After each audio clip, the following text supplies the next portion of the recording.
كيكة الكاكاو البسيطة والخرافية والمفضلة عندي، يلا نعملها مع طريقة أطيب صوص شوكولا ممكن تعملوه بحياتكم. بالبداية بحتاج بيض، للمقادير اللي رح أعملها بدي 3، وفيني استخدم خفاقة كهربائية أو خفاقة يدوية. ضيف على البيض معلقة صغيرة من الفانيلا وببلش أخفق. هاي المرحلة لازم تستمر من 5 ل 7 دقائق لأنه هي سر نجاح الكيك. هيك تمام. هلا بنزل بتلتين الكوب من السكر وكوبين إلا ربع من الحليب وبخفق ليدوب السكر. هلا عم ضيف 5 معالق من الكاكاو،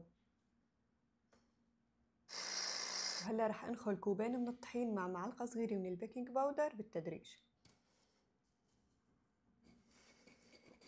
بهي المرحلة رح استخدم هي الخفاقة اليدوية بالتحديد وبجهة وحدة.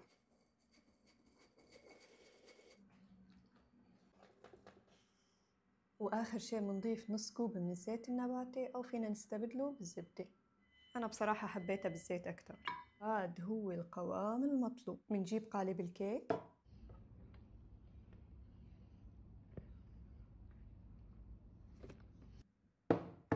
بتركها شوي ترتاح بالقالب، وهلا بنحمل الفرن شغال من تحت ومن فوق، رف تحتاني درجة الحرارة 200. وهلا خلونا نعمل أطيب صوص شوكولا بالعالم وبأبسط طريقة. بدي كوب حليب، معلقة صغيرة من الفانيلا، معلقة ونص من السكر، وهلا بنزل ب3 معالق من الكاكاو، طبعا معالق كبار.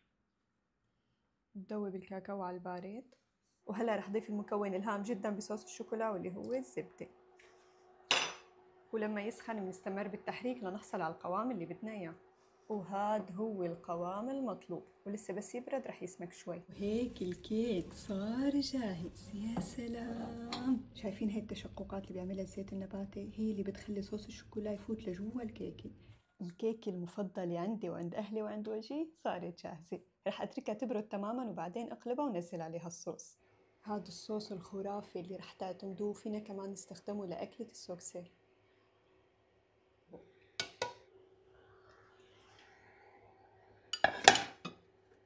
نزل.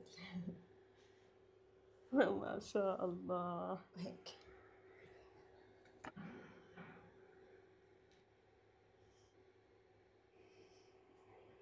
طبعا فيكم تزينوه بالطريقة اللي انتم بتحبوها، بس انا بحب الفريز والتوت اكتر شيء.